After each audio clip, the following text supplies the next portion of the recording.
so that he can fix health, so that he can fix education, so that he can fix security, and so that he can fix Kasongo mwenyewe. Sivyo? Asanteni sana na Mwenyezi Mungu awabariki. It's my humble duty to invite the seers to speak to us. Umeuliza maswali mingi. Watu wanauliza huyu Fred Matiang'i ni nani? Tunamsoma tu. I think he'll get a chance to tell us who he is. Kama alitembea na mguu kama wengine tukienda shule. Our young people have spoken. They are looking for some hopeful message. Sio? Gen Z? Yes. Alafu wenzetu Kenya wanaumia. Leo hii kabla tupige kura tunawasaidia namna gani? There are so many experts here, people of goodwill. Tunataka pia tuitwe tuone tutasaidia nchi yetu namna gani, ama sio? Alafu tukikupatia hii kiti mheshimiwa, lakini umetosha, sitakuuliza umetosha.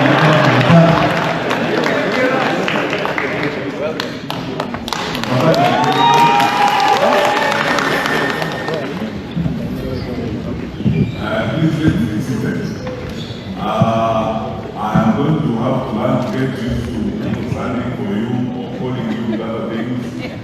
I have been here for the last 2 days. I held about 6 meetings and I've had a very good time here. Good evening. Good evening. Habari zenu? How are you? The energy and the excitement I feel in the room is very dangerous. I told you last week that an old man friend of mine advised me that be very careful when you face an audience that is very excited, and don't be carried away. Be careful about the things you say when you are facing very excited people. I'm going to be very excited, but I'm going to be very careful, sorry. But let me start by saying this.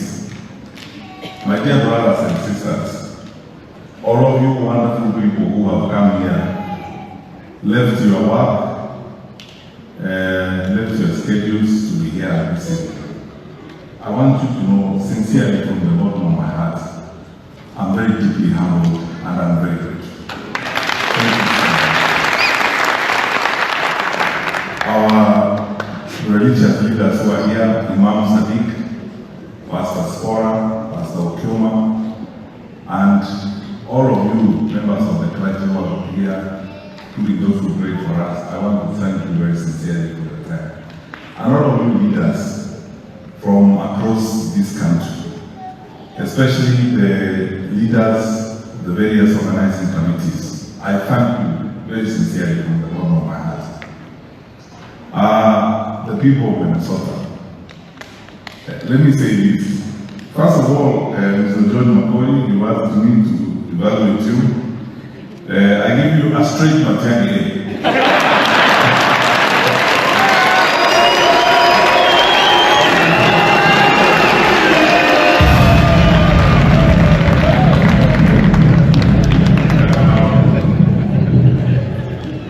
I'm famous for very few days, so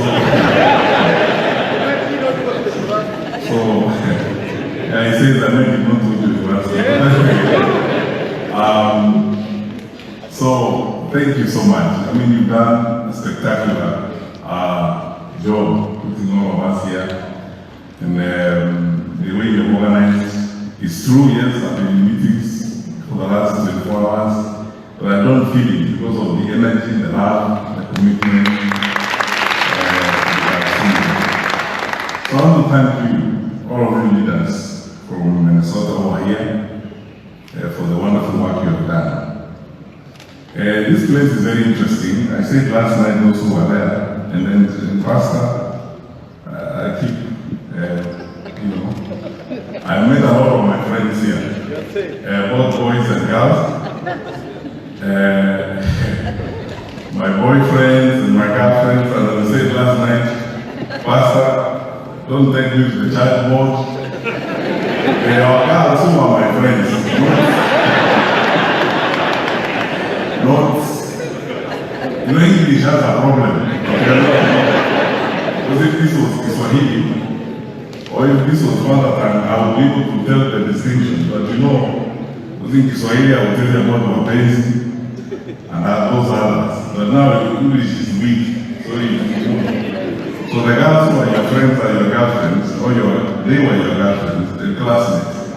But I mean it, and you know that pastor, you know that other way you think. So, as I said, after this meeting, this is the last event I have. I am going back home.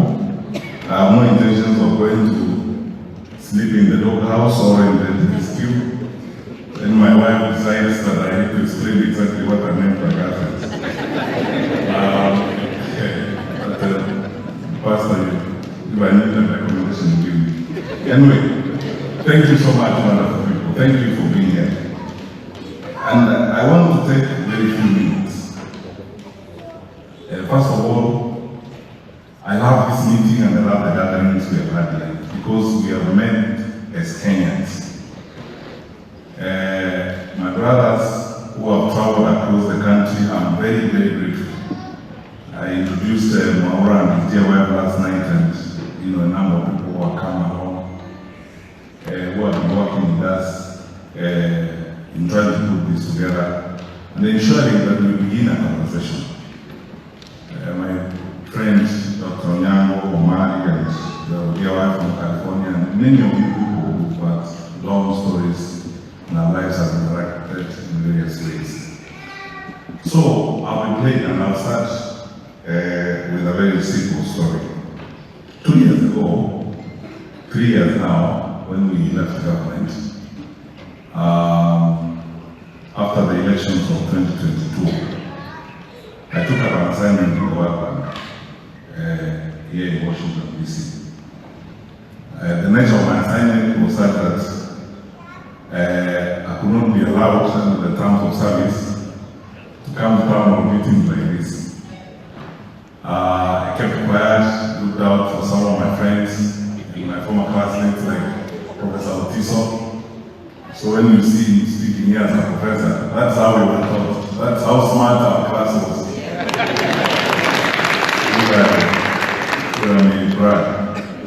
Then, slowly, we had this conversation about our country and so on and so forth.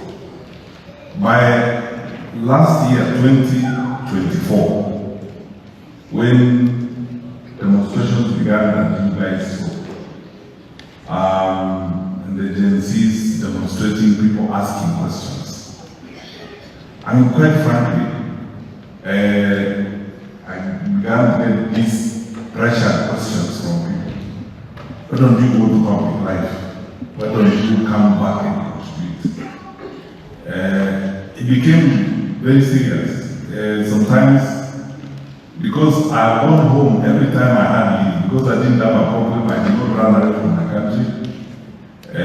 I never hide, bend or shy from responsibility. And I'm ready to answer questions. So, you know, I met people, and some of them people I take very seriously. You know, walk up to you sometimes, social places, restaurants, ordinary people. I had an experience where I went to Westlands one time to have coffee with some friends of mine. I couldn't even actually sit down and have coffee because everybody, the waiters, everyone would come there. They asked me, you know, CS, watch on Nairobi. I don't know. Why are you doing this? Until it's now began to look like I'm committing a crime if I am not going to participate in what is going on.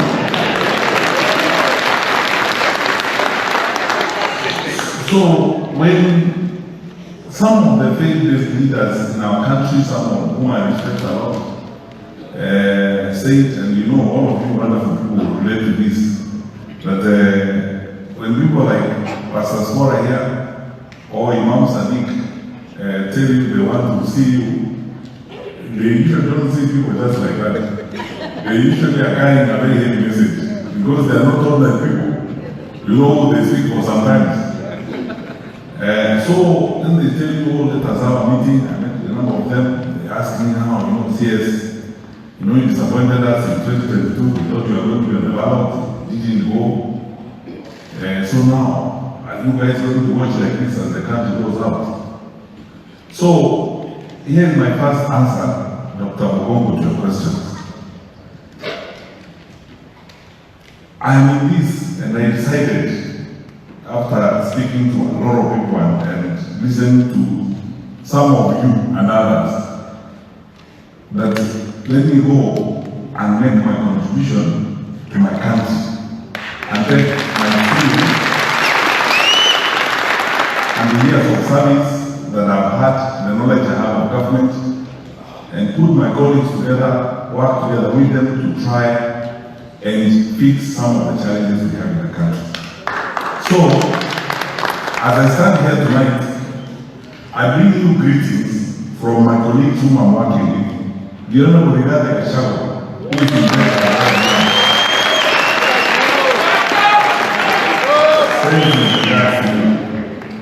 the Honorable Vice President Kalonzo Musyoka, Honorable Mother Karua, who was here,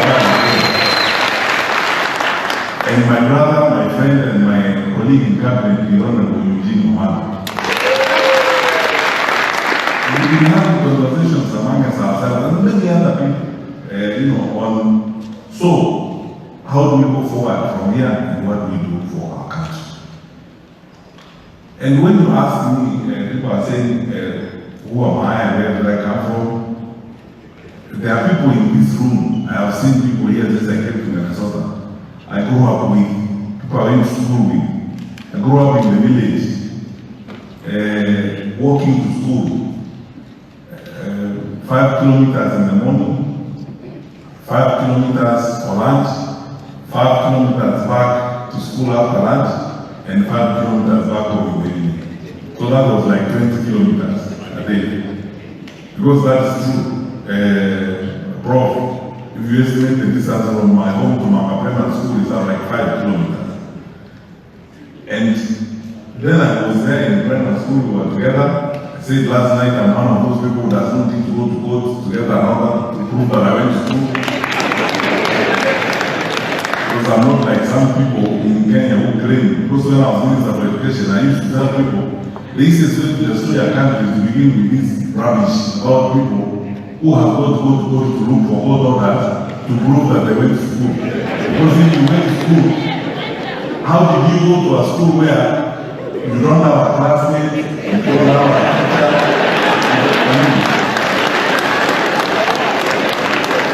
And you are depending on a judge to make a ruling that you actually went to school. You know, my friends, I want to tell you this. There is a way in which we have destroyed our country by this silly behavior, doing things that normal people don't do. Because you see, going to school is a black and white situation. You either went or you didn't go.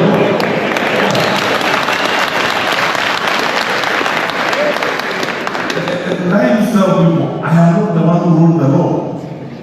I believe that you can be a good leader even if you actually do not have a degree, but you wrote the law to Parliament and said for you to be governor, you actually need a degree. So respect the law. As you wrote the law. Because that dishonesty is a subject that will go to another day, but I can tell you this. We've had people who have actually served as governors in Kenya who did not go to university. They bought papers, they carried papers, they went to court, got some order, bribed some electoral institution, and approved them. I was the Minister for Education when the Commission for University Education one time, a candidate presented a certificate, and please, I'm not religious leaders who are in the room, I'm not looking down upon you. This guy had attended a conference of religious leaders, some in South America, and they gave him a certificate of participation in Spanish or Latin. Then he took it to IBC. Then they cleared and said it's a certificate. I didn't master. When later on they found a translator, They say no, it says certificate of concentration.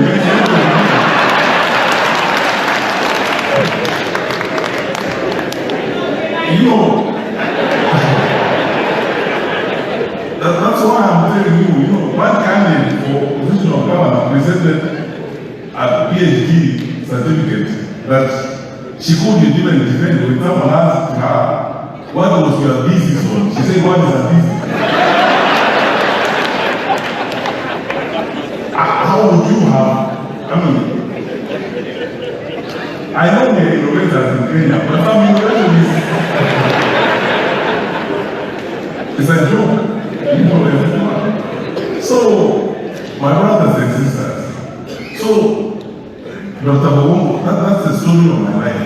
Grew up with all these wonderful people you see here, Professor Tiso, going to Manga Primary School, and sometimes I tell media when they challenge me and this like the road, I didn't talk from us or from Jupiter. And I have lived this life, simple, what to see, what to get, straightforward, raised by parents who are, materially poor but very rich in spirit and love for us and commitment. The other day, I was telling